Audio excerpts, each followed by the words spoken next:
let me start the recording for you because then some people. Okay. Okay. So we are talking about the financial statements. We are talking about the relationship of financial statement with corporate governance. And we just stated the definition of corporate governance, that corporate governance is a mechanism of control. So in past and in reality, the birth of corporate governance is only and only for containing the financial statement frauds. Like you can take the example of the Enron, of the WorldCom, of the Lehman Brothers, and there are so many organizations in the world who committed financial fraud. So in order to know the importance of the financial statement, we know the different types of financial statement, the balance sheet, the income statement, the cash flow statement, and so on. And every component of financial statements, like either it is cash or account receivable or dividend or shares, price or bond, everyone is very much important. Like if you will alter the figures of anyone over there, it will be in the shape, it will reflect in the shape of what? In the shape of frauds. So that is why corporate governance came into being, and your subject is of corporate governance. So in order to make a relationship between corporate governance and financial statement, today we are here. We will go through just a bit theory. Then after the theory, we will see the practical implementation of the fraud in the financial statements. Then we will have a stata practical in which we have to show the relationship of the earning management or frauds or financial frauds with the corporate governance activities. So before that, we are just in the slides, that is investor interest. Obviously, investor have an interest in shares, in boards, in acquisition and merger. But what if he knows that financial statement is polluted with a fraud? Then obviously he will not go for that. So what are the key issues? Key issues, basically, this is the thing which being a MS scholar you have to understand. Because for every research, whenever you will go for research, you need an issue, you need a problem. Like I'm just talking about the financial frauds. So this fraud or this issues or this discussion is from the past literature. So what does this mean that, and still we can have this issue, like this issue of the financial frauds in the current literature as well. Like I showed you the Wikipedia, where you can have the companies, the Chinese companies, that is a coffee company of 1920, and they committed the financial frauds. So keeping all these things in a nutshell, what does this mean? That you are studying the subject of CG, corporate governance. What is the efficacy of corporate governance? How you will treat, how you will use this corporate governance act or section or codes in order to uplift the stakeholders, in order to curtail the financial activity that leads to the frauds. All these in a nutshell you have to think for why I am studying the corporate governance course. Of course, you will solve different type of issues, key problem through this corporate governance codes or through this corporate governance mechanism. So today we are studying we will study all those components in a corporate governance that will help in minimizing the financial frauds. And talking about the key issues, every organization have their key issues. Like if I told you in past that you have to behave like a student as well as a researcher. So if you are a researcher and you want to know anything or any issue or any problem about the industry, then what will be happen? then the first thing you want to know is the problem statement. That is called statement of the problem. You have to go for the statement of the problem, because problem is the first step of the research. And like before that, or in today's discussion, I'm just talking about the financial frauds. So this is a problem. How you will solve this financial fraud from or through corporate governance mechanism? How you will get the population from the industry, because industry is the victim of the financial fraud. So you have to take the industries as a population. Then from industry you will take the sample, and on the basis of the sample you will do the analysis of what, of the impact of corporate governance mechanism on the financial fraud. We will see this in the today lecture. But there are some models that is called Jones model, modified Jones model, Kothari model, Kaznek model. These are deducted for the discretionaries and non-discretionary accruals. We will study these discretionary and non-discretionary accruals, but that has been developed for the window dressing. And what is window dressing? That is financial fraud. And what is financial fraud? That is alteration in the accounting figures. Okay, I'm audible, please. Hello. Yes, sir. Yes, sir. Okay. Yes, sir. So simple. You have to learn the relationship of financial statements with the corporate governance. This is the objective of today's lecture. How you will go for this? Obviously, you people know about the balance sheet, income statement, statement of owner equity, and I'm quite sure that you are also aware about the different components of the balance sheet, income statement, statement of owner equity. And I'm also sure that from today's discussions, you will learn how to make a relationship of CG, corporate governance, with the company financial statements whenever needed. Because not only in frauds, but the CG or corporate governance is very much important in the development or in the preparation of the financial statement as well. Because corporate governance is a close watch eyes on the financial statement, and who are running the show, who will be the heroes of the organizations. And obviously the show will be run through the corporate governance mechanism, and heroes will be corporate governance, either in the shape of controlling the financial fraud, or if they will not be able to control the fraud, then obviously they will consider it as a zero. So corporate governance mechanism can become a hero or zero if they are unable to minimize the financial frauds in the organization. This is only one aspect of the corporate governance. Corporate governance has a broad scope. So today we are discussing about the scope of corporate governance in relation to the financial statements. That what is the role of corporate governance in relation to the financial statements. So moving to our key issues, and then obviously everyone in the meeting today, they just had an introduction with the financial statement fraud. So whenever you are listening the word fraud, obviously you think this is a issue. No doubt this is an issue, but this is a problem, obviously, and how this problem will be solved. And that is called a problem statement in the research. And how you dig out this problem statement, obviously from the previous literature. How you will solve it? You will solve it through corporate governance mechanism. What will be the different factors of corporate governance mechanism through which you will solve the issue of the financial fraud?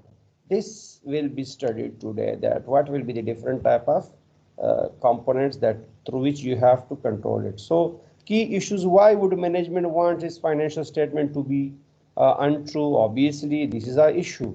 This is an issue. Consequences of unreliable financial statement, very highly consequences. Obviously, this is also an issue. Like, we can talk about the consequences, and we can talk about the management, because in Pakistan, like I would not say in Pakistan, like in different other countries everywhere in the world, even the fraud started from US, like from Enron and WorldCom. But talking about the management interest to be untrue, because every management has the concept of debt financing and equity financing. So obviously, when they're talking about the capital structure, then they need what? Then they need finances or investments. So in order to inspire the external, what do? They obviously show, or they obviously alter the financial statement figures in order to inspire the stakeholder and to invest into their business. And at the end, what happens? At the end, when they came to know about the financial fraud, then stakeholder will be affected. And more importantly, like we heard that there are three type of statements, financial statement being prepared in the organization. One is for the owners, one is for the government, and other one for the employees, because employees are just striking for the for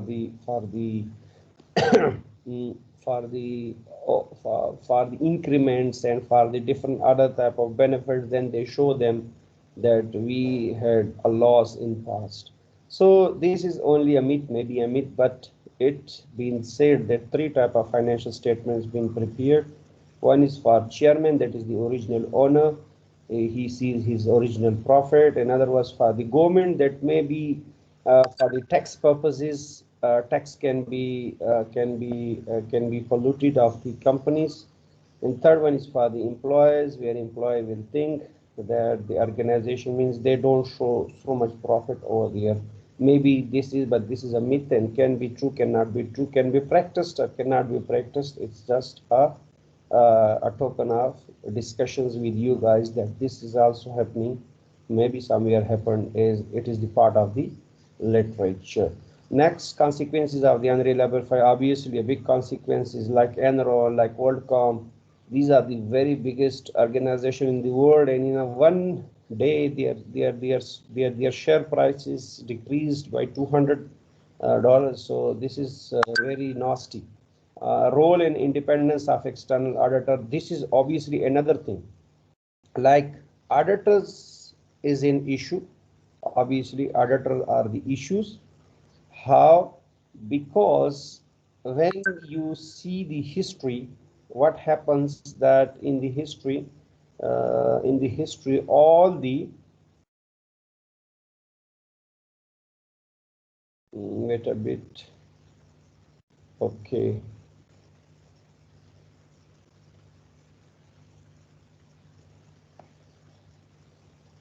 Okay, I just got some messages, that is why I was there. Okay, so in the history, what happened that all the external auditors who are involved in the financial frauds. And another thing is that this is also an issue, that how you will control the external auditor from the financial frauds. That is linked with that company. How many reliability to be assured? It's very difficult, because from time to time different type of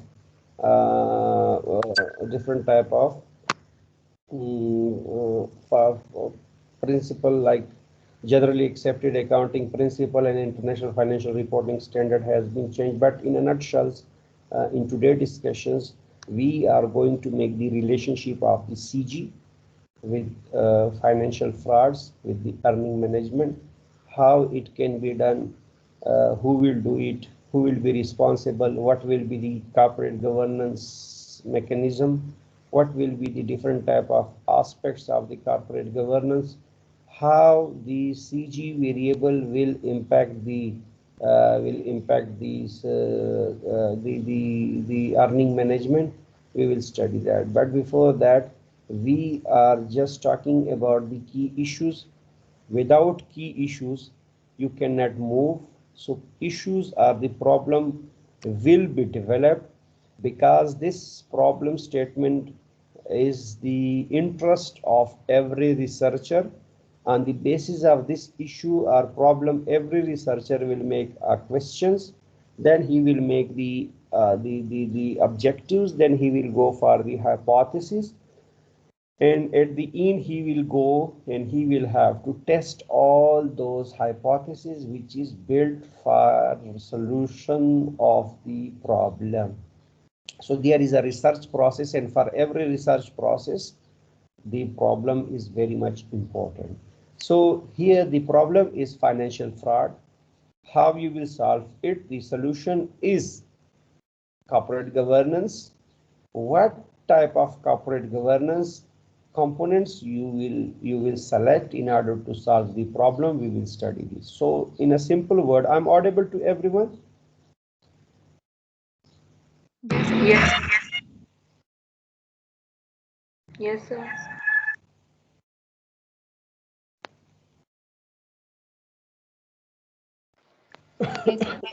I'm audible, please. Yes, sir. Okay. Okay. So financial fraud, corporate governance, their relationship, how the corporate governance will came into being or will come into way in order to solve the financial fraud, why we are considering corporate governance as a mechanism for controlling the financial fraud, what are the different components of the financial statements that can be polluted, how these polluted items or how these polluted components of the financial statement can be detected, what is the relationship of the CG with the financial fraud. We are going today for this, and our problem is financial frauds, maybe in the shape of the cash embezzlements, maybe in the shape of account receivables, maybe in the shape of accruals, that may be in the shape of revenue or expenses, maybe in the shape of the financing or investment activities. So there are so many, maybe in the shape of the assets, maybe in the shape of the profit, maybe in the shape of property, maybe in the shape of land, maybe in the shape of equipment, and there are so many other things, maybe in the shape of depreciations. Organizations are doing financial frauds, but you are the guru of corporate governance. Being a guru of corporate governance, this is a mechanism in your hand, and you have to find out the financial fraud. You should give a proper solution to the financial fraud, and the thing in your hand or the weapon in your hand is the corporate governance mechanism. What is corporate governance mechanism? We studied this in the last lecture. There are two types. One is internal corporate governance mechanism and one is external corporate governance mechanism. On the basis of both these two, you have to hunt for the financial fraud. And how we can say that internal corporate governance mechanism is basically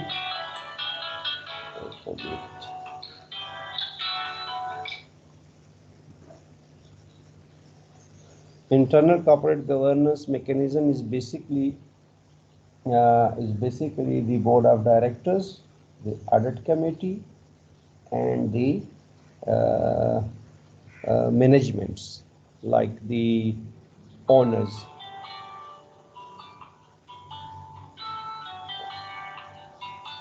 Okay, while the external can be the government, it can be the external auditors, it can be the stakeholders, and so on. So what I am discussing with you, actually I got some call and they make some disruption in my mind as well. We are discussing about the corporate governance mechanism, finance and financial fraud. We have the weapon in our hand in the shape of the corporate governance mechanism in order to solve the earning management or the financial fraud issues. There are two types of corporate governance, internal and external. So these internal and externals are the weapon in our hand on the basis of which we will have to control the financial fraud. What are the internal corporate governance mechanism? Board of directors, audit committees, and ownership. External are the governments, external auditors, different rules, laws, and regulations, and the other stakeholders that keep an eye on the financial activities or the financial statements of the organization. And one thing that should be kept in mind is that corporate governance has a very broad scope, and today we are just discussing the relationship of this corporate governance with the financial fraud, because if you are talking about the birth of corporate governance, about the Sarbanes-Oxley Act, that is only came for curtailing the financial fraud of different organizations in the US markets. So slowly and gradually, after 2000, these corporate governance concepts emerge in the world, and a lot of research has been done on the corporate governance in relation to different type of the things, not only to financial frauds, to each and every aspect of the organizations. So today we are just discussing the relationship of financial statements and corporate governance. And we have a problem in our hand that is called window dressing, that is called financial fraud, that is called accounting alteration, that is also called accounting hustle bustle.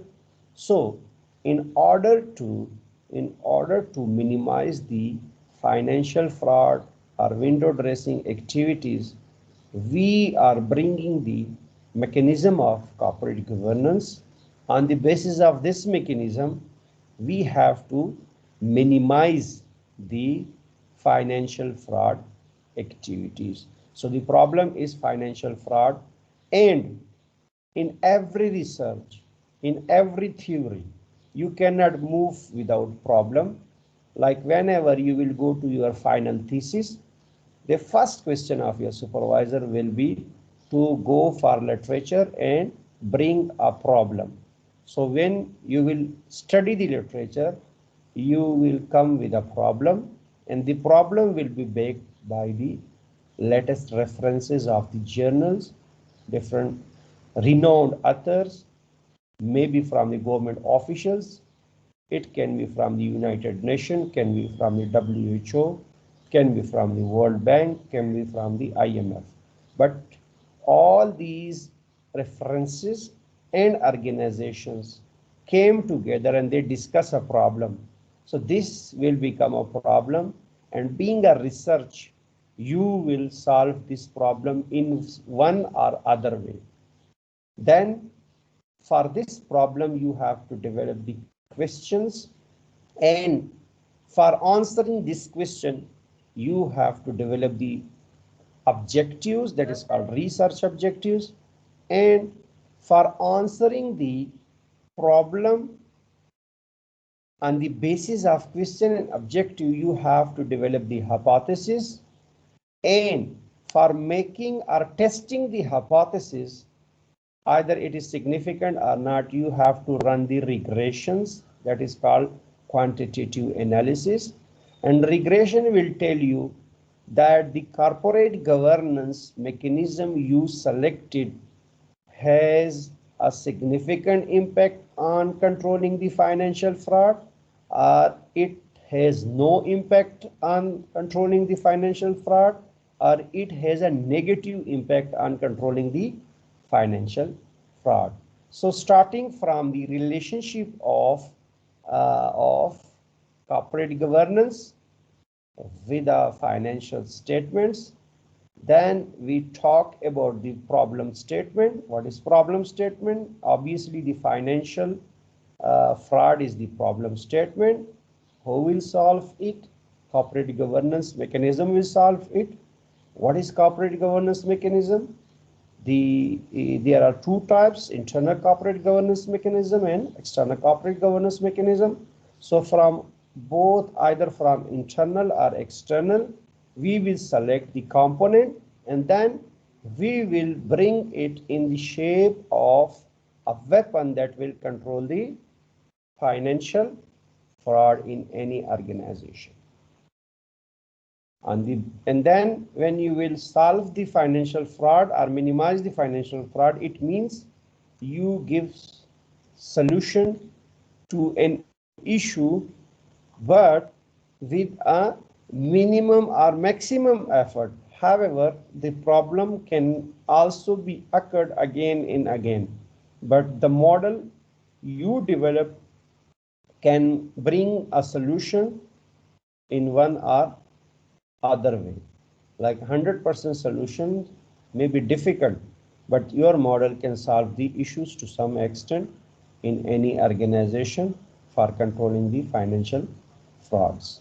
I'm audible to everyone, please? Yes, sir. Yes, sir. Yes, sir, you are. Okay, can anyone explain this, what I said?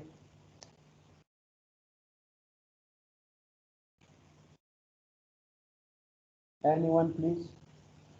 Assalamualaikum, sir. Walaikum salam. Sir, actually, we are talking about the very core issue that is almost exists in any developed organization. Like you are already give the example of Iran and other three main companies that is audited by a big three audit company. Even then, they have faced this problem. Basically, sir, अभी तक जो आपने हमें बताया उसमें ये है कि हमने किसी भी कंपनी के अंदर जो फाइनेंशियल मैटर से रेलिवेंट जो विंडो ड्रेसिंग या इस तरह की जो चीज़ हो रही है उसको थ्रू रिसर्च प्रोसीजर कैसे जो है ना आइडेंटिफाई करेंगे और जो सोल्यूशन होगा वो किस हद तक उस प्रॉब्लम को कंट्रोल करने के लिए डिज़ाइन करेंगे और प्रॉपर जो एक क्वेश्चनरी मेथड है और स्टार्टर जो यूज़ करके किस हद तक जो एक सिग्निफिकेंट लेवल है कि हमारा जो भी प्रपोज सोल्यूशन है वो उस पे अप्लाई होता है या नहीं. That's great. That's great. That's great. Yes, this is very good. That the essence of the subject of corporate governance is what is to bring some solution to different type of activities that is not in an array with the stakeholders. So what actually you do, that through corporate governance you have not only to go for the financial fraud minimization, but it has a broad scope. Like you can go for the CSR activities as well, you can go for the capital budgeting activities as well, you can go for the working capital management activities as well, you can go for the different type of call options, put options, you can even go for the agencies issues as well. So corporate governance is a broad spectrum, and our topic of today is that this is basically a mechanism, a yardstick, a weapon in your hand through which you have to control the financial statements. So it looks like we are just discussing this in the theory, but today we will see that how the internal and external corporate governance mechanism, when we have the real-time data in our hand, are going to curtail the earning management activity. But before going to uh, to make the relationship between financial frauds and corporate governance, what we have to do, we have to go for the earning management formula, and I will show you the earning management formula, but let its turn be a bit late. So we are talking about the financial statements, and you know all about the financial statement, that financial statement is balance sheet, income statement, and all these statements. Then we talk about it is very much important for the stakeholders, and history is full of different type of frauds or financial frauds that misleading the stakeholders. Okay, so the next slides is about the misleading statements, that is a deliberate false picture of the company, improper accounting policies that may be in the shape of revenue and expenses and recognition. So what basically this means, you know all this idea, that deliberate false picture being shown by a company in order to show the window dressings, in order to inspire the stakeholder, but at the end what happens, that it turns into collapse for these stakeholders. So moving to the next one, these are basically accrual basis accounting, and accrual basis accounting, like you have studied in the financial accounting one. If you remember, there were two very important entries, that was called closing entries and adjusting entries. So closing entries are very much important, because in closing and adjusting entries, a lot of financial fraud has been done in closing and adjusting entries. Okay, like in revenue, like in expenses, sometimes the revenue be not earned, but you show it in the financial statement. Sometimes the revenue earned but not yet received. Sometimes the expense occurred but you did not pay it, and you showed it into the profit, that and you did not show these expenses into the expenses side, but you consider it is in the profit. That is why this is also a commitment of a commitment of financial frauds. So similarly, a lot of things like unearned revenue, earned revenue, like account receivables, account payables. So in a nutshell, in all these like accruals means all those accountings which either you have to take, means which you have either to receive it or you have to pay it. So in a nutshell, we can say there are concepts of account receivables and account payable. Account receivables can be in the shape of the revenue that may or may not be earned, but it shows it into the revenue section. And sometimes the expenses occurred, but still you are not showing into the expenses side. That is why means the history is full of such a type of activities where they have polluted their financial statements through closing and adjusting entries. That is why in order to give solutions to this closing and adjusting problems, the corporate governance came into being, and they gave different type of solutions. However, there is some models that is called Jones model, that is called modified Jones model, that is called Kothari model, that is called Kasnex model, and so many models that is basically called the earning management model, where you can detect the earning management activity to some extent, not accurately, but you can assess the organization financial statements on the basis of those models. So let me share those models with you. But before, yes, let me share it, because this is directly connected with these slides, like these slides. So let me share with you. Okay, come to the, I'm audible to everyone. Hello? Yes, Yes. yes, sir. Okay. So the slide number is slide 8, slide 9, 10, 11, 12, 13, 14, and 15. So talking about from slide 7 up to 15, we have a case in mind about the misleading statements, that is deliberately shown a false picture on the basis of what? On the basis of accrual accounting. What is accrual accounting? Like in a simple word, accrual can be on the basis of cash basis, and like there are 4 types, that accrued revenue, accrued expenses, deferred revenue, deferred expenses. So to make it very simple for you guys, I'm just saying that you have studied the financial accounting 1 in BBA or in MBA.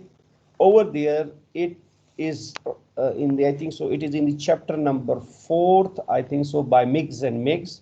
There was a closing and adjusting entries. I think so, it's chapter number 3rd, I would say, Miggs and Miggs.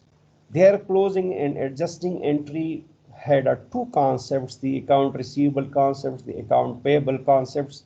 There is a revenue earned, unearned revenue, expense occurred, unpaid expenses. These concepts were over there. So on the basis of those concepts, these slides have been developed, like improper accounting policies, capital and revenue expenditure.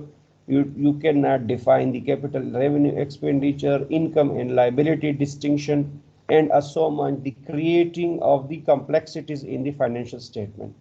Over aim is in these slides is to know the concepts of the financial frauds, and when the financial fraud being done, how we will control that financial, how we will control the financial fraud for the future. Case number 1, you will be clear from the case number 1. This is called deliberate false picture.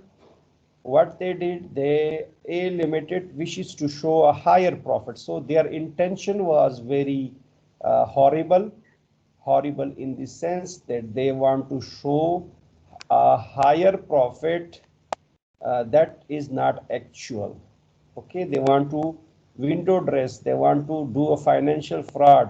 What is their intention? The higher profit. How they will do it? Obviously overvalue the closing stock, not make expense accruals. Obviously they are not paying their expenses, they are showing it into the profit. That is why when they will show it in their profit will be high, because you have to deduct the expenses from the revenues, and not make various provisions like bad debts. Obviously there are some bad debts and still they are considering it into account receivables. There are some legal obligation on the basis of which they have to pay some fines or something else, and still they are not showing. And their investment revaluations, still maybe they are not going to reevaluate their investments, because sometime when you reevaluate your investments, there may be a chance of depreciations or devaluations of your investments, and book false gains through sales purchase book. Obviously they pollute their sales purchase book as well. So it is a simple case, okay, not the specific one to any organization, but this is a conceptual type of case where a limited company have a wish to show their higher profit, and there are some components where they can exercise their higher profit and can pollute their financial statements. Similarly, moving to, you are getting my points, please? Yes, Hello? sir. Getting your point. Okay, Yes, thank sir. you. Excuse me, sir. Moving, yeah, So these are they just assumed cases or are they real cases yes, from yes, assume. organization? This is Okay, only okay, assumed. Okay, okay, sir. just Thank you. to give you some understanding, organization are have an intention of doing like this. If they want to go for higher profit, they will work in this section, and then they will show the higher profit. So this is only assumed assumes concepts, but a lot of organization did like this as well. Okay. So case number 2 is misuse of accounting policies, obviously revenue recognitions and expense recognitions. Like I discussed with you guys that revenue and expense recognitions means sometimes they show a revenue which still not been earned by them, but they show it in their book, and they show it into their earnings, and sometimes they defer the revenue to reduce the profit. Obviously, when you will defer, when you will not show your revenue for reduction or profit, it means your intention to pay a lesser taxes or to think about the delaying of the dividends as well, because you can delay the dividend as well on the basis of the profit, because bonds or the bank's debt cannot be delayed. However, you can delay the shareholders dividend to some extent. Expenses recognition, obviously this is another way. Similarly, case number 3, playing with debts, show a higher profit through debts, show lower profit by expensing the capital cost. Case number 4, playing with credits, showing higher profits, and so on. This is a self-explanatory. You just go through it. Change in accounting policies, like there are so many policies where the valuation basis and depreciation basis, like this is the policies, time value and relevance, they don't go for all these things. So this is only just an assumed case on the basis of which organizations can commit the financial fraud. Case number 6 is complicating financial statements. Sometimes they complicate their financial statements so much in particular to understand it. That is why without understanding, a stakeholder can close their eyes and invest over there, and at the end, what happens at the end, the stakeholder have to collapse. Okay, now this is a slide. Okay, this is a slide. Can you read it, please? The slides. Responsibility for health of financial statements. Yes. Anyone else?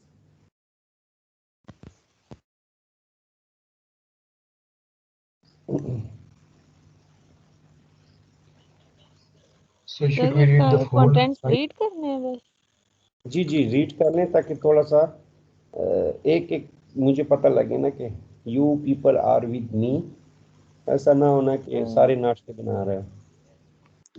Okay sir The board, management, external auditor, external bodies, regulators, accounting bodies, trade associations. Thank you. I can. Sir, this must be the criteria for a healthy and true financial statement without any frauds in it. Yes. And in a simple word, इसको हम simple करते हैं. This is basically your corporate governance mechanism. Okay. Okay. This is basically your corporate governance mechanism. Like you can see the board, you can see the management, you can see the auditors, you can see the external bodies, the regulators, the accounting bodies, the trade associations. So in a simple word, I just discussed with you two types of the corporate governance, internal and external. So you can have some external and some internal corporate governance mechanism over here. And from this slide, you can have the quantitative data, and this quantitative data can be compared with the financial frauds, and through the data of boards, through the data of the management, that can be in the shape of the owner, through the data of external auditor, through the data of external bodies, through the data of regulators, accounting bodies, what they are doing, through a trade association, what they did. So by taking all this data in a quantitative nature, you can curtail you can minimize the financial fraud activity, because these are the responsibles. So from the slides, you can easily see and you can easily write in the exam that who are the responsible, and you can write 3 pages on it. But actually, when you see it, then think about it, how I will convert it into the research. In the research, first of all, the board. So the board size, the board meetings, the board education, the board genders. So size, meeting, education, genders, age as well. There are 5 components once again into the board. So these, on the basis of these 5 components, like taking the example of the meetings, if board will do a lot of meetings, obviously they will have a lot of discussion on the financial frauds. There will be a close observation of the financial fraud, so the fraud will be detected. Obviously, thinking about the management, either it is a local management or foreign management, or a manager is in the management. Like management can be the owner, that is called foreign ownership. Another management is the local ownership, and third one, a manager, to whom if you give some shares and become him as a managerial ownership. So who is in management? External auditor, either it is in Big Four or not. External bodies, what they are doing. So you are taking my point that this slide is directly in link with what? Is directly in link with the controlling of the financial frauds. Okay.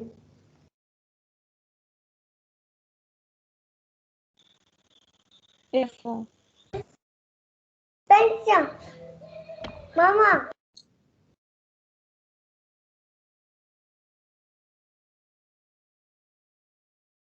Okay. Now let's take a break of 20 minutes. Then we will come with a new concept that is called earning management through different type of financial frauds. But keep this point in mind. Okay, what you studied today in this first hours or so, okay, you studied about the financial fraud. Then you have to compare this financial fraud with corporate governance mechanism. Who are responsible? Obviously the board, the management, the external auditors. How I will do this practically. So our vision and mission is to do it practically through data, by getting different type of quantitative data, and which we have to run, and after running we can see that who is very much significant for controlling the financial frauds. Either board is significant, either management is significant, either external auditor is significant, either regulator is significant, either accounting bodies are significant, or trade associations are significant. So for all these boards, management, auditors, regulators, accounting bodies, we will have the quantitative data in the Excel. Then this quantitative data will be compared to earning management activities, like that is called financial frauds. And these earning management activity will be calculated through the Jones model, modified Jones model, Kothari model, and Kesnick model. So take a break, have a cup of tea. I'm coming back to you with the models of the earning managements. That is called models of the financial frauds as well. Okay. Okay, sir.